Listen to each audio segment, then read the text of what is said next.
Hello students, आज हम plus two chemistry का फर्स्ट लेसन शुरू करने जा रहे हैं। ठोस अवस्था, द सॉलिड स्टेट।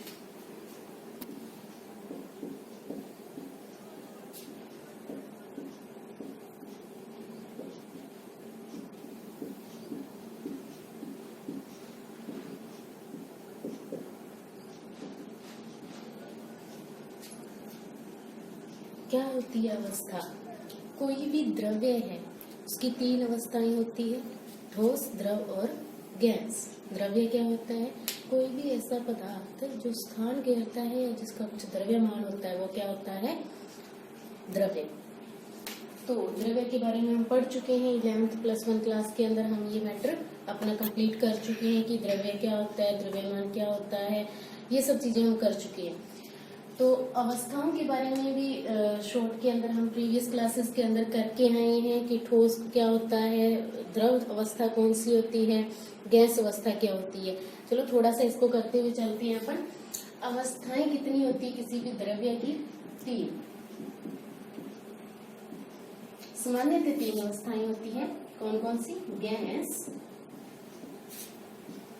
द्रव और ठोस। ठोस अवस्था के ऊपर ही अपना पूरा लेसन है। गैस की बात करें तो इसमें अवयवी कण, गैस के अंदर जो इसके अवयवी कण होते हैं। अवयवी कण का मतलब क्या है कि जो इस कोई भी अणु है, परमाणु है या जो पदार्थ है उसको बनाने में जो जो कण काम में आ रहे हैं, जो अपना हिस्सेदारी दे रहे हैं, वो क्या होते हैं? अवयवी कण। तो गैस के अंदर अवयवी कणों के मध्य की दूरी बहुत कम होती है, बहुत ज्यादा होती है, यानी कण बहुत दूर दूर होते हैं। तो और द्रव के अंदर बात करें तो इनके मध्य की दूरी थोड़ी, अवयवी कणों के मध्य की दूरी थोड़ी कम हो जाती है। और ठोस में अवयवी कणों के मध्य की दूरी बहुत कम होती है, यानी कि अवयवी कण बिल्कुल पास पास में होते हैं। कण बिल्कुल पास पास में होंगी तो इनकी एक निश्चित ज्यामिति होगी और इसीलिए ही ये क्या होते हैं? ठोस होते हैं, कठोर होते हैं, रिजिड होते हैं। तो गैस के अंदर अगर अपन बात करें तो अवयवी कण दूर दूर होते हैं और इसमें कम दूरी पर, और इसमें बिल्कुल पास पास में होते हैं।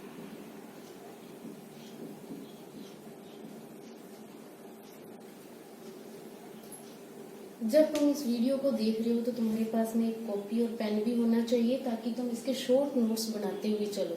तो अपना ये तुम कॉपी में नोट कर लो।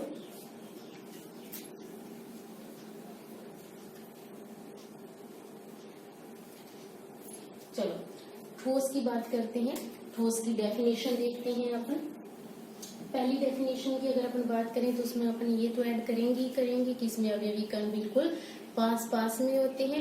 और पास पास में होने का कारण क्या है कि अवयवी कणों के मध्य अंतर आणविक स्थिर, अपन बात करें इसके आकर्षण बल की, अंतर आणविक आकर्षण बल बहुत ज्यादा होता है, जिसके कारण ये न्यूनतम दूरी पर स्थित होते हैं। तो मैं इसकी डेफिनेशन, इसकी परिभाषा बोल रही हूँ, आप नोट करते हुए चलना। ठोस अवस्था में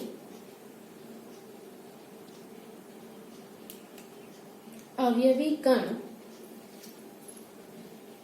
प्रबल अंतर आणविक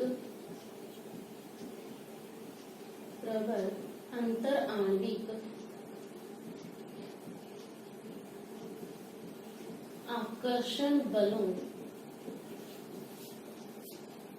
अंतर आणविक आकर्षण बलों के द्वारा न्यूनतम दूरी पर प्रबल अंतराणविक आकर्षण बलों के द्वारा न्यूनतम दूरी पर संकुलित होते हैं। ठोस अवस्था में अवयवी कण प्रबल अंतराणविक आकर्षण बलों के द्वारा न्यूनतम दूरी पर संकुलित होते हैं। संकुलित यानी कि पैक।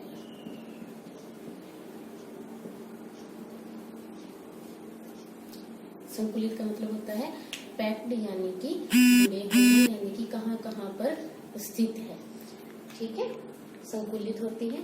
यही अवस्था क्या कहलाती है? ठोस अवस्था कहलाती है। चलो आगे लिखते हैं इसके अंदर। किसी पदार्थ की अवस्था को प्रभावित करने वाले कारक की ऐसा क्यों होता है? कोई ठोस है, कोई द्रव है, कोई गैस है, ऐसा क्यों है? तो देखो, कोई भी द्रव्य की अवस्था है, उसको दो कारक, मेनली 2 फैक्टर होते हैं जो इफेक्ट करते हैं। तो वो दोनों कारक कौन कौन से हैं वो अभी अपन करते हैं।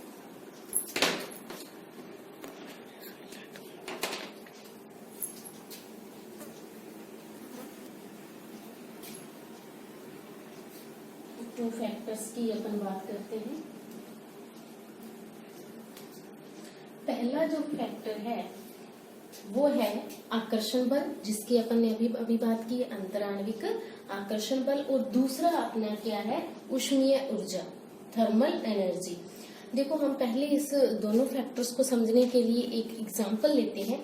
अगर अपन बात करें H2O की, जल की बात कर रहे हैं यहाँ पर हम H2O की। H2O जब 0 डिग्री सेंटीग्रेड से कम पर है, यानी कि बहुत कम टेम्परेचर, तब वो क्या होता है? बर्फ, यानी कि ठोस। 0 डिग्री सेंटीग्रेड टेम्परेचर से कम पर क्या है?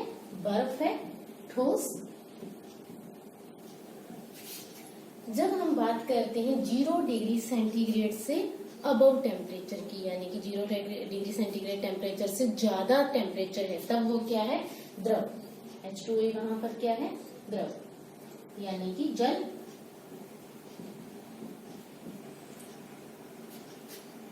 और जब अपन बात करें 100 डिग्री सेंटीग्रेड टेम्परेचर की, 100 डिग्री तापमान की बात करें, 100 डिग्री सेंटीग्रेड तापमान की बात करें हम, इसके ऊपर या इससे ज्यादा टेम्परेचर होने पर ही हमें पता है कि ये बॉइलिंग पॉइंट होता है, पानी का क्वथनांक है ये। तो इस पर पानी उबलने लगता है, यानी क्या बनने लग जाती है? वाष्प बनने लग जाती है।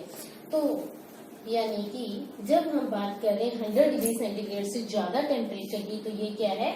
जल, यानी कि H2O क्या है? वाष्प। किस अवस्था में है? गैस अवस्था में। किस अवस्था में है भाई?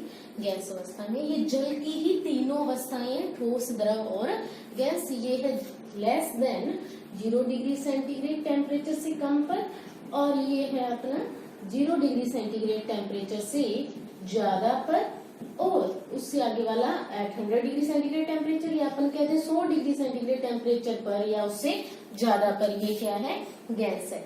तो ऐसा क्यों हो रहा है? यहाँ पर जब हम टेम्परेचर की बात कर रहे हैं तो हम ऊष्मीय ऊर्जा की बात कर रहे हैं, और इसमें जो बंध टूट रहे हैं वो है इनके मध्य के अंतर आणविक आकर्षण बल। इन्हीं दो फैक्टर्स की अपन अवस्था के ऊपर इनके प्रभाव की बात करने जा रहे हैं।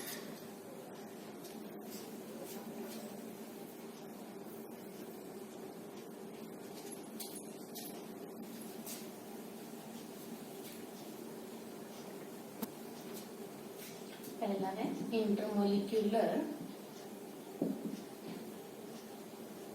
अट्रैक्शन फोर्स,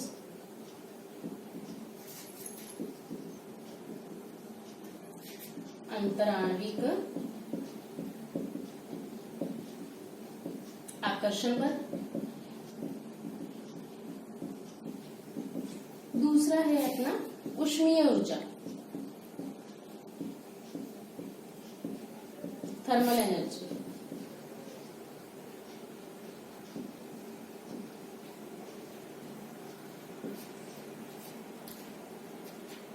अब वाटर का ही वापस से अपन एग्जांपल लेके आते हैं। उसके अंदर क्या था भाई? जब द्रव था, या अपन बात करें जब बर्फ था तो अणुओं के मध्य में अंतराण्विक आकर्षण बल क्या था?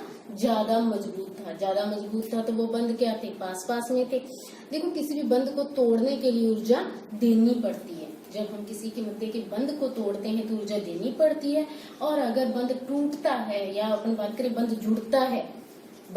जुड़ता है तो उसमें से एनर्जी निकलती है। ये हम क्लासेस के अंदर ये अच्छे से कर चुके हैं भाई, कि कोई भी बंध बनता है तो उसमें से ऊर्जा निकलती है, और किसी बंध को तोड़ना पड़ता है तो हमें ऊर्जा देनी पड़ती है। तो जब यहाँ पर हम बात करें कि यहाँ पर कोई ऊर्जा नहीं थी, उसके पास में ऊर्जा की कमी थी, ठंडा था भी, 0 डिग्री सेंटीग्रेड से कम टेम्परेचर, दैट मीन्स वो क्या था? ठंडा था। टेम्परेचर की कमी थी तो इंटरमोलिकुलर अट्रैक्शन फोर्स ही प्रभावी थे, वो प्रभावी थे। तो क्या था वो? ठोस, यानी कि अणुओं के मध्य में आकर्षण ज्यादा था, अणु पास पास में थे। उसके बाद में हमने थोड़ा सा उसे टेम्परेचर दिया, अणुओं के मध्य में आकर्षण बल क्या होने लगे? कमजोर होने लगे, क्योंकि उसे ऊर्जा मिलने लगी और बंध टूटने लगे, बंध कमजोर होने लगे। बंध कमजोर होने लगे तो वो क्या हो गया? द्रव हो गया। अब हमने और ज्यादा ऊर्जा दे दी, यानी 100 डिग्री सेंटीग्रेड टेम्परेचर दे दिया हमने, और ज्यादा ऊष्मीय ऊर्जा दे दी, तो क्या हुआ भाई? बंध और भी कमजोर हो गए, बंध बिल्कुल टूट गए और अणु दूर दूर स्थित हो गए, यानी कि उनका विसरण ज्यादा हो गया, फैलाव ज्यादा हो गया अणुओं का। तो वो किस अवस्था में आ गए? गैस अवस्था में आ गई। ये दोनों पॉइंट नोट कर लो।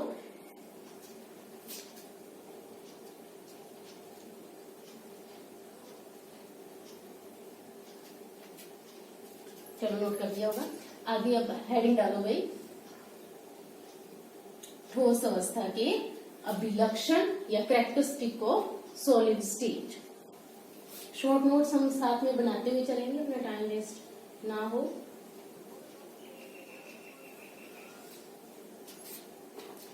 कैरेक्टरिस्टिक्स ऑफ सॉलिड स्टेट, ठोस अवस्था के अभिलक्षण। अभिलक्षण वही जनरल अभिलक्षण है, अभी अपन ने कुछ तो लिख ही लिए थे, जैसे इनके अणु अवयवी कणों के मध्य की दूरी बहुत कम होती है, या हम कह दें कि इनके अवयवी कण बहुत पास पास में होते हैं, ये कठोर होते हैं, रिजिड होते हैं।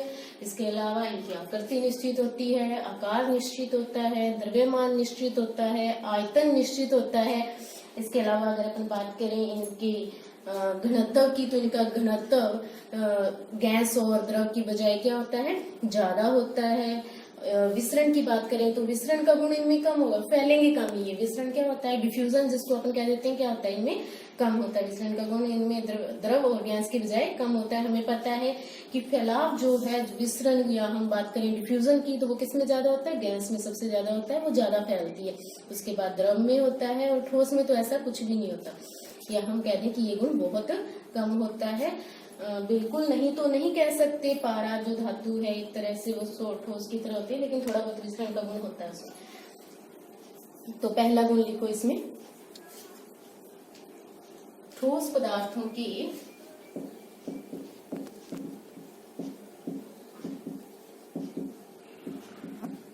द्रव्यमान, आयतन, आकार वह आकृति निश्चित होती है।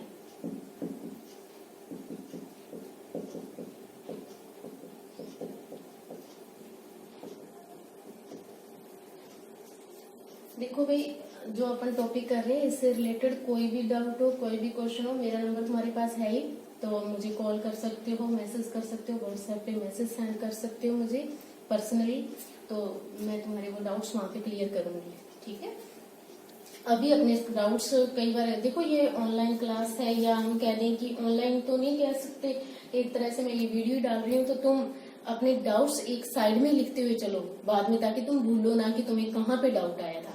जो भी तुम्हें अब मेरे पढ़ाते टाइम जो भी तुम्हारा क्वेश्चन हो, उसको साइड में नोट करते जाओ अभी तुरंत। सेकंड लिखेंगे, ये दृढ़ होते हैं, रिजिड।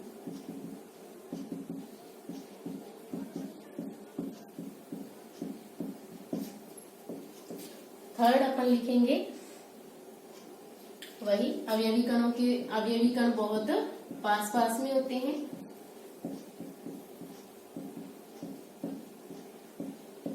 बहुत पास पास होते हैं।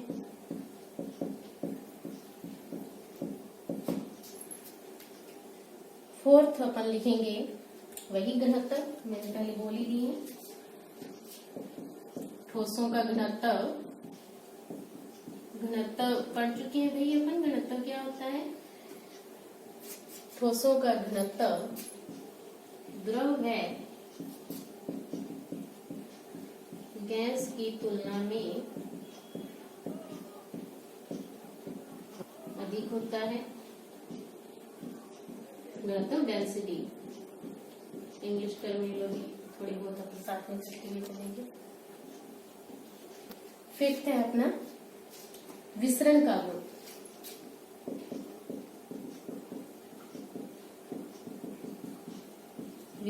डिफ्यूजन, विसरण डिफ्यूजन फैलना, विसरण का गुण द्रव व गैस की तुलना में कम होता है।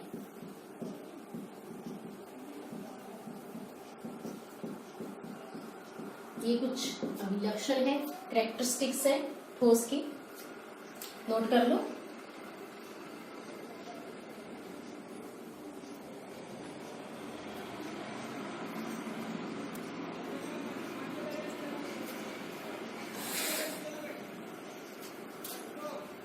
अब इसके बाद में अपन करेंगे क्लासिफिकेशन या इनके विभेद कि सॉलिड वर्गीकरण करेंगे सॉलिड का, कि कितने प्रकार के सॉलिड्स होते हैं। ये नोट कर लिया होगा नहीं तुम्हारी गाइड में से, हल्का फुल्का से नोट कर लेना। ये नॉर्मल कैरेक्टरिस्टिक्स हैं जो हम पहले करके आए हैं। ये तो भी स्टार्टिंग है, कुछ इंट्रोडक्शन है सॉलिड के बारे में जो हम छोटी क्लासेस में करके आए हैं।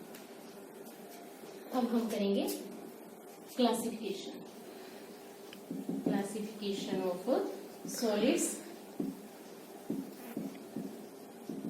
या ठोसों का वर्गीकरण।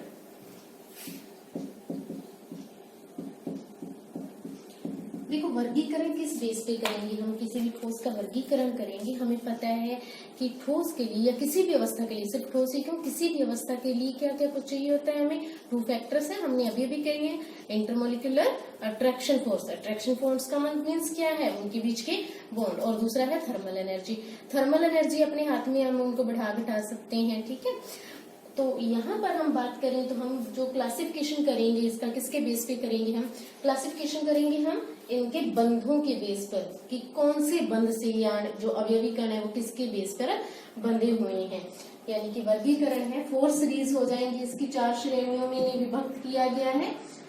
पहला है अपना भाई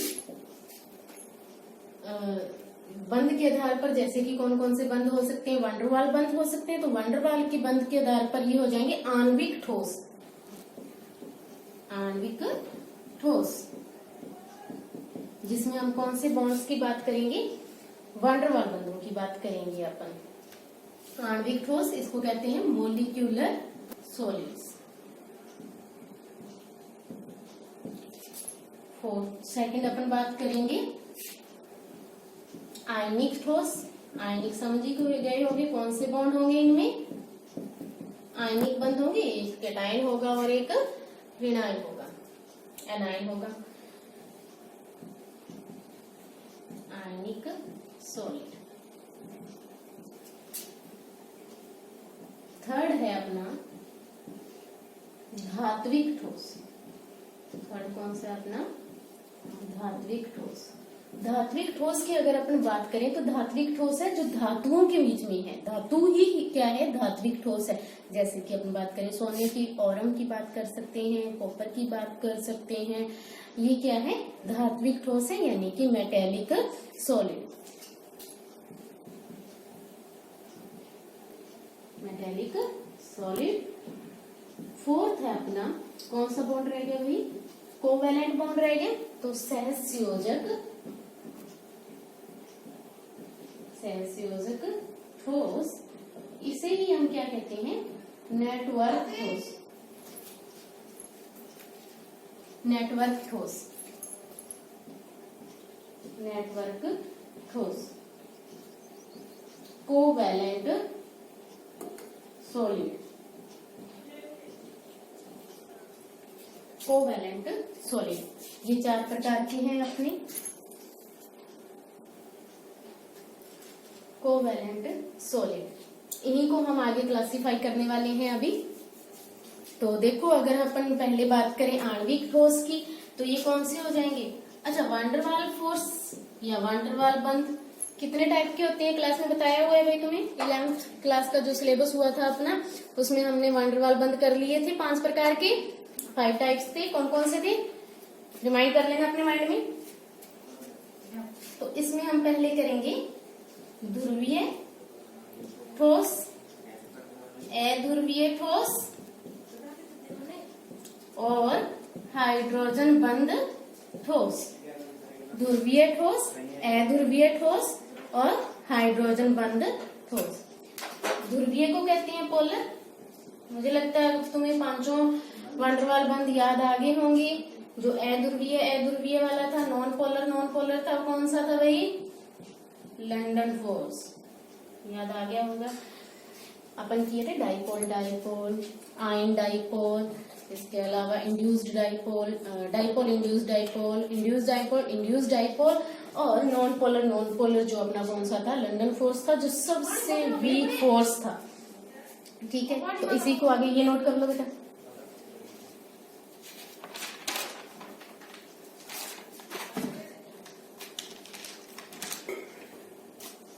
आगे अपन चलते हैं, आणविक ठोस को क्लासिफाई करते हुए चढ़ेंगे।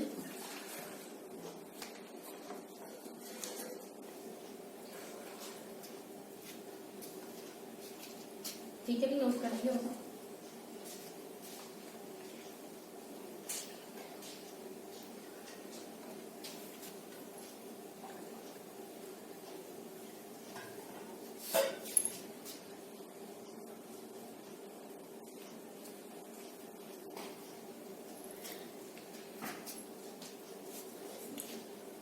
तो इसकी डेफिनेशन लिख लो। पहले अपन आणविक ठोस को अच्छे से करेंगे।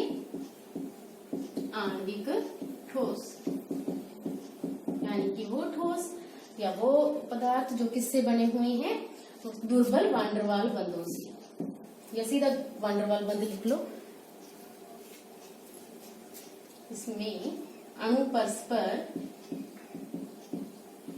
वांडर वाल बंध दुर्बल ही होते हैं। वांडर वाल बंधों से अणु आपस में किससे जुड़े होते हैं? दुर्बल वांडरवाल बंधों से जुड़े हुए होते हैं। इसके अलावा लिखो इसमें इसके गलनांक और क्वथनांक। देखो वांडरवाल बंध है, वांडरवाल बंध क्या है? एक बहुत ही कमजोर बंध है।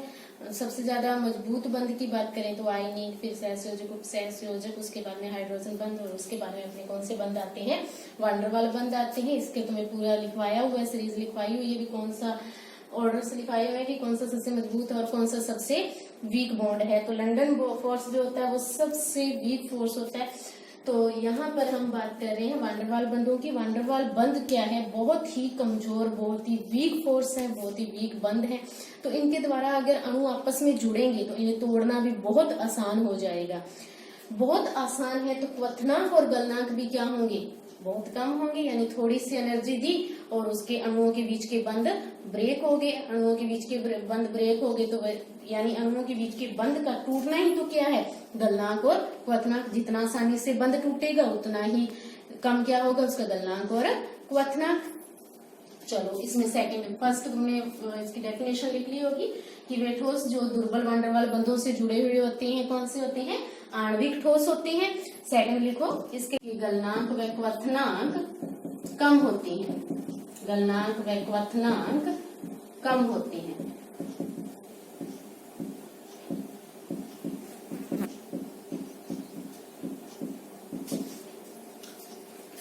आगे लिखो ये 3 प्रकार के होते हैं।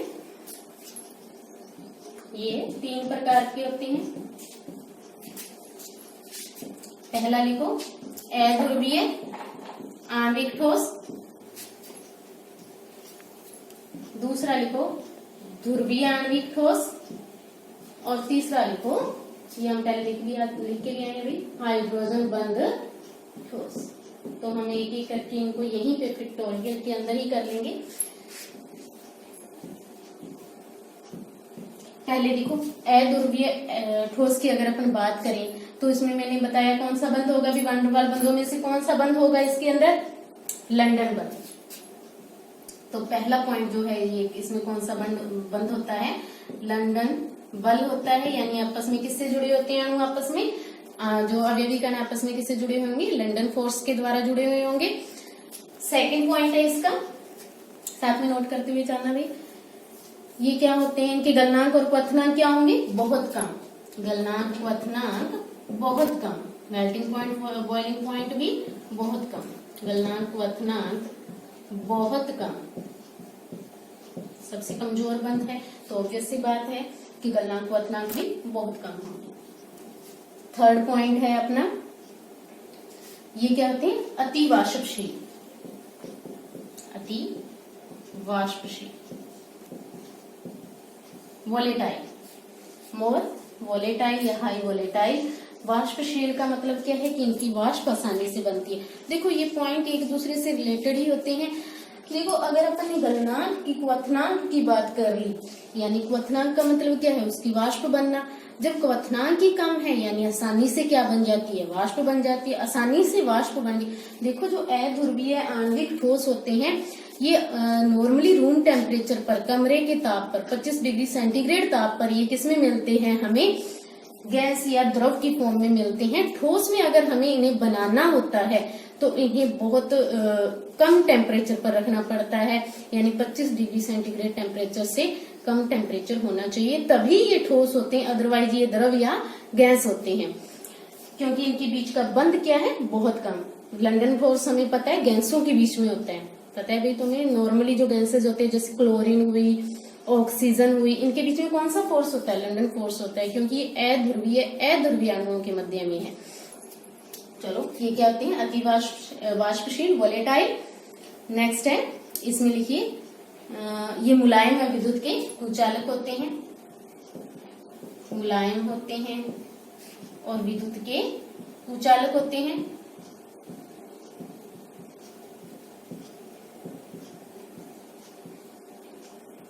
नॉन कंडक्टर होते हैं भाई, ये विद्युत के कुचालक होते हैं और मुलायम होते हैं। कुचालक तो होंगे ही भाई, क्योंकि ये जो हमें पता है कि विद्युत का चालन जो होता है वो किसके द्वारा होता है। हमें टू कंडीशंस चाहिए उसके लिए, या तो हमारे पास में फ्री आयंस हो या अपने पास में इलेक्ट्रॉन्स हो जो कि मूव कर सके। तो यहाँ पर अपने पास में फ्री आयंस नहीं है और इलेक्ट्रॉन्स भी फ्री नहीं है जो कि मूव कर सके। तो इलेक्ट्रिसिटी के फ्लो के लिए हमें टू टर्म्स चाहिए, अपन कह सकते हैं टू कंडीशंस होनी चाहिए, free ions otherwise electron, free electrons.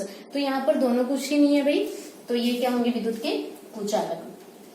Next अपन इसमें बात कर सकते हैं, अभी मैंने जैसे बताया था कि ये सिर्फ निम्न ताप पर ही क्या होंगे, ठोस होंगे।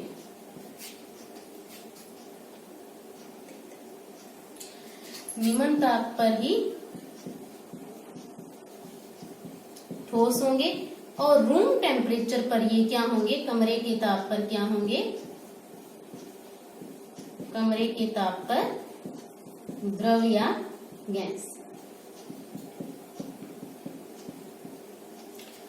चलो ये हो गया। इसके अलावा इसमें अपन लिख सकते हैं, इसकी एग्जांपल्स की बात करें, एग्जांपल्स मैंने अभी भी तुम्हें बता दिए, oxygen gas, O2 gas, chlorine gas. इसके अलावा अपन बात करें आयोडीन जो है वो कमरे के ताप पर भी द्रव अवस्था में या ठोस अवस्था में हमें मिलता है। कमरे के ताप पर आयोडीन थोड़ा सा क्या है, हैवी है, उसका हमें पता है कि जो द्रव्यमान है वो ज्यादा होता है, ज्यादा होने के कारण वो किसमें मिलता है, हमें द्रव अवस्था में या ठोस अवस्था में आयोडीन मिल जाता है कमरे के ताप पर। अदरवाइज है वो भी ये अध्रुवीय आणविक ठोस ही आयोडीन भी। तो इसके एग्जांपल्स लिख लीजिए आप, H2 hydrogen gas, nitrogen gas, oxygen, chlorine, और ये आयोडीन वाला भी लिख लीजिए, I2 कमरे के ताप पर ठोस, कमरे के ताप पर ठोस। अध्रुवीय आणविक ठोस समझ में आ गया होगा भाई। इसकी अपन को बस जनरल बात क्या है कि इसमें लंडन फोर्स होता है, गलनांक क्वथनांक बहुत कम होता है, अति वाष्पशील होता है, मुलायम होता है, विद्युत का कुचालक होता है, निम्न ताप पर ही ठोस होता है। अदरवाइज ये क्या होता है, कमरे के ताप पर द्रव या गैस होते हैं। इसमें अपन ने एक्सेप्शन की बात कर ली है, आयोडीन, उसका रीजन भी मैंने तुम्हें बता दिया है। उसके बाद में अपन बात करेंगे ध्रुवीय आणविक ठोस की। अब ध्रुवीय के अंदर क्या होंगे भाई, डाइपोल अट्रैक्शन फोर्स होगा, ध्रुवीय आकर्षण बल होगा, यानी कि इसमें कौन सा होगा, प्रबल वांडरवाल बल, प्रबल वांडरवाल बल। उसमें भी दुर्बल था। इसके भी गलनांक क्वथनांक, देखो वांडरवाल बंद है तो तीनों के ही गलनांक क्वथनांक कम होंगे, लेकिन तीनों को हम कंपेयर कर सकते हैं। देखो इसकी बजाय इसमें जो वांडरवाल बंद है वो थोड़े से मजबूत हैं, थोड़े मजबूत हैं तो इसका गलनांक क्वथनांक कम होगा, लेकिन इससे थोड़ा सा ज्यादा होगा। ठीक है। इसके गलनांक क्वथनांक नॉर्मल अगर अपन बात करेंगे तो ऐसे ही कहेंगे कि इनके गलनांक क्वथनांक कम होते हैं, लेकिन अगर हमें कंपेयर करना पड़ा, तुलना करनी पड़ी, तो हम क्या कहेंगे कि अध्रुवीय की बजाय ध्रुवीय जो आणविक ठोस होते हैं उनके गलनांक क्वथनांक ज्यादा होते हैं। तो यहाँ पर लिखेंगे इनके गलनांक क्वथनांक भी क्या होते हैं, कम होते हैं। गलनांक क्वथनांक लिखना तो ऐसे ही पड़ेगा, ही कम ही होते हैं, कोई खास ज्यादा नहीं होते। दूसरा इसके अंदर लिखेंगे, इसमें कौन सा बंध, ये हम कर ही चुके हैं, परबल वांडरवाल बंध है। कौन से वाला भाई, द्विध्रुव वांडरवाल बंध है। उसमें लंदन बंध था और इसमें द्विध्रुव डाइपोल। उसके अलावा ये भी क्या होते हैं भाई, मुलायम होते हैं और विद्युत के कुचालक होते हैं। सेम ही कंडीशंस रहेंगी भाई, जो वांडरवाल बंध है, मुलायम और कुचालक होते हैं। चलो अब उसके बाद में अपन बात करते हैं इनकी विलेयता की। तो देखो इसमें अगर अपन विलेयता इसमें रह गई है, इसमें विलेयता की अपन बात करेंगे, पहले इसी में ही कर लेते हैं अपन। देखो ध्रुवीय है तो क्या ये जल में विलेय होगा? देखो मैंने तुम्हें क्लास में बताया हुआ है कि समान को घोलता है, समान को घोलता है। दैट मीन्स कि ध्रुवीय में घुलेगा और अध्रुवीय में घुलेगा। और जल की हमें पता ही है, जल क्या है भाई, ध्रुवीय है तो ये जल में घुल जाएगा, तो ये जल में विलेय है। अच्छा, तो ये भाई ये जल में विलेय नहीं होगा क्योंकि ये क्या है, अध्रुवीय, तो ये जल में अविलेय है। सिर्फ जल में ही नहीं, अपन किसी भी ध्रुवीय की पहचान तुम कर सकते हो। तुम्हें डाइपोल मूवमेंट निकालना बताया हुआ है, जिसका कुछ डाइपोल मूवमेंट होता है, द्विध्रुव आघूर्ण होता है, वो ध्रुवीय होता है, और जिसका द्विध्रुव आघूर्ण नहीं होता वो क्या होता है, अध्रुवीय होता है। ये टॉपिक अपना अच्छे से हुआ है अभी +1 क्लास के सिलेबस में। अब ये क्या है, जल में विलेय है, ध्रुवीय वाला। उसके बाद में अपन बात करेंगे निम्न ताप पर बात करेंगे कि निम्न ताप पर ये क्या थे, ठोस थे, और उच्च ताप पर ये क्या थे, द्रव या गैस थे। तो ये भी क्या होंगे, वांडरवाल बंध है, ऑब्वियस सी बात है। ये भी निम्न ताप पर ही क्या होंगे, ठोस होंगे, निम्न ताप पर ठोस। और ताप जैसे ही बढ़ जाएगा, यानी कमरे के ताप पर द्रव या गैस, सेम कंडीशंस रहेंगी वांडरवाल बंध के लिए। इसमें भी सेम कंडीशंस ही रहेंगी क्योंकि तीनों ही क्या है अपने पास में वांडरवाल बंध है। तो इसके एग्जांपल्स की बात करते हैं अपन। इसके एग्जांपल अपन ले सकते हैं HCl, SO2, इसके अलावा CCl4, कार्बन टेट्राक्लोराइड, ये क्या है, इसी के ही एग्जांपल्स हैं। क्लोरोफॉर्म, CH-Cl3 क्लोरोफॉर्म भी इसमें ले सकते हैं।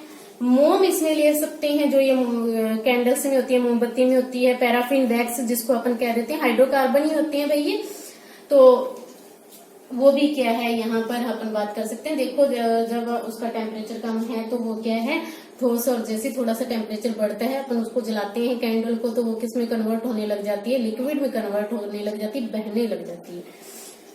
चलो ये इसके एग्जाम्पल्स लिखो भाई। HCl भी लैब में देखा है अपन ने, क्या होता है, लिक्विड होता है HCl, SO2, इसके अलावा क्लोरोफॉर्म CH-Cl3, और मोम वैक्स भी लिख लो भाई, पैराफिन वैक्स जिसको अपन बोल सकते हैं। हाइड्रोकार्बन होते हैं पैराफिन वैक्स। पैराफिन वैक्स का फॉर्मूला पता ही है भाई, जनरल फॉर्मूले की सामान्य, जो जनरल फॉर्मूला मतलब की सामान्य सूत्र इसका, ठीक है, CnH2n+2। ये दोनों क्लियर हो गए भाई, अच्छे से नोट कर लो इनको।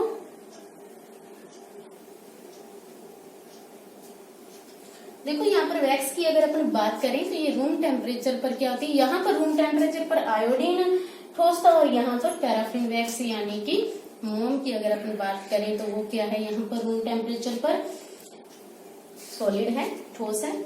ये दोनों हो गए भाई। अब अपन हाइड्रोजन बंद करेंगे, इसको थोड़ा सा नोट कर लो, मैं उसको फिर करवाती हूँ तुम्हें।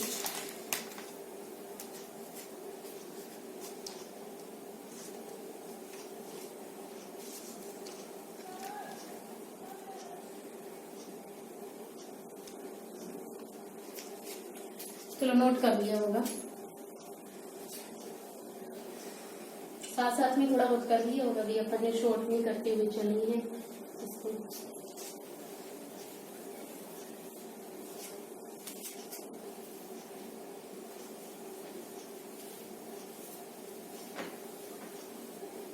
कोई भी इससे रिलेटेड डाउट हो पूछ सकते हो बेटा।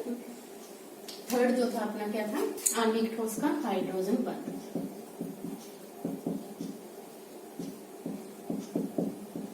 नाम से ही पता चल रहा है, फर्स्ट पॉइंट इसमें कौन सा बंध होगा, हाइड्रोजन बंध।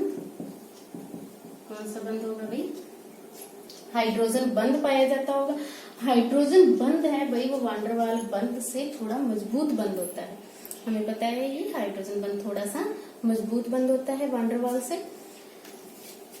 सेकंड पॉइंट इसमें लिखेंगे, ये इसके एग्जांपल, अच्छा अभी हाइड्रोजन बंध अच्छे से करवाया हुआ है तुम्हें, अंतराण्विक हाइड्रोजन बंध, अंतरा आणविक हाइड्रोजन बंध, intermolecular hydrogen bond and intramolecular hydrogen bond. ये अच्छे से अपना टॉपिक क्लियर हुआ है। हाइड्रोजन बॉन्ड से रिलेटेड कोई डाउट हो फिर भी पूछ सकते हो, या प्रीवियस अपने नोट्स निकाल के देख सकते हो।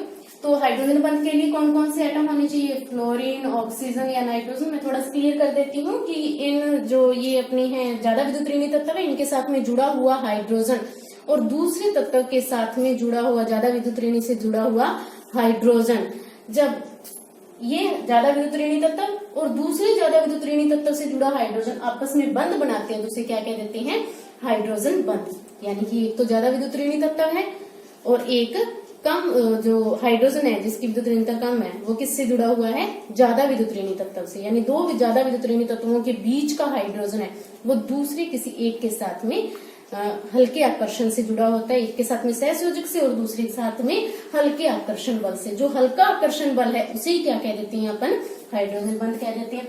तो कौन से तत्व में भी अपन पता है कि ज्यादा विद्युतऋणी तत्व अपने कौन से, फ्लोरीन, ऑक्सीजन, नाइट्रोजन। और इसकी भी सेम कंडीशन रहेगी कि जब ताप क्या है, कम है, निम्न ताप पर क्या होगा, ये निम्न ताप पर ठोस, और उच्च ताप पर या अपन बात करें कमरे के ताप पर। इसका एक एग्जांपल बताओ भाई, वेल नोन एग्जांपल है इसका, कमरे के ताप पर ये क्या होगा, द्रव या गैस।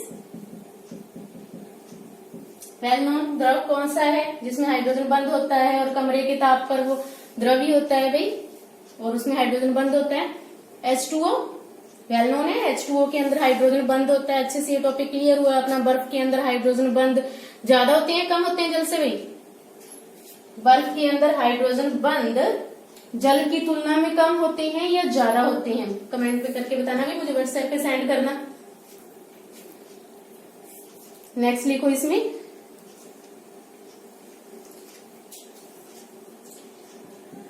ये कम वाष्पशील उनकी तुलना में कह रहे हैं भाई, वाष्पशील तो होते हैं लेकिन कम वाष्पशील, यानी कि रूम टेम्परेचर पे इनकी वाष्प नहीं बनती, यानी गैस में कन्वर्ट नहीं होते।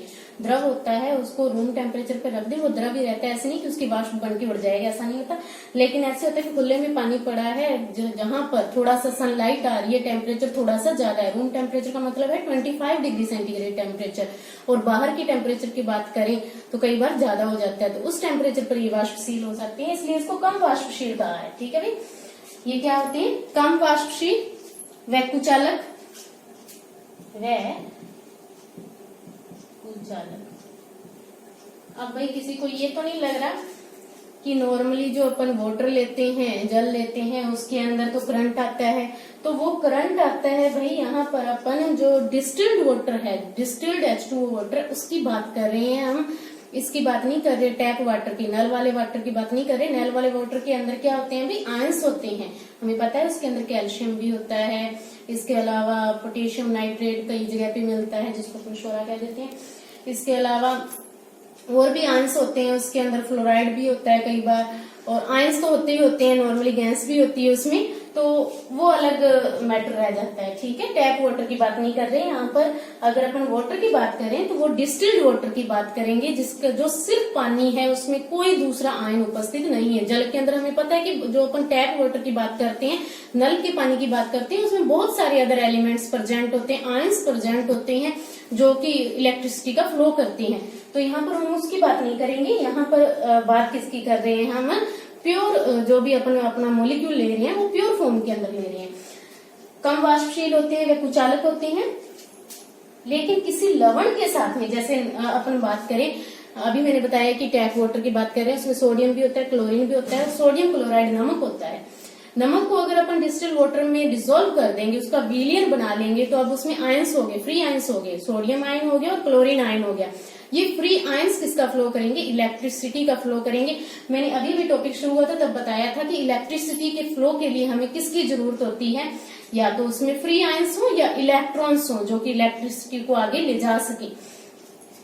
तो लिखो इसमें, जब किसके साथ में, किसी भी लवण के साथ में, लवण के साथ विलयन बनाने पर ये सुचालक हो जाते हैं।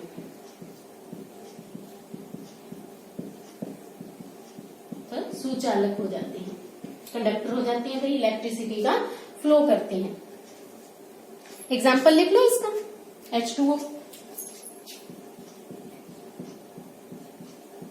एग्जाम्पल क्या हो जाएगा? H2O water. मैंने अभी बताया डिस्टिल्ड वाटर, ऐसे ना हो कि घर में टैप वाटर लो और उसमें करंट की तार लगा लो कि चलो भी ठीक है। तो ये हम डिस्टिल्ड वाटर की बात कर रहे हैं जिसमें कोई भी आयन ना हो। चलो इसको नोट कर लो। उसके बाद में अपन बात करते हैं आयनिक ठोस की। 4 प्रकार के ठोस लिए थे भाई अपन ने, यहाँ पे हम लेंगे अब दूसरा आयनिक ठोस।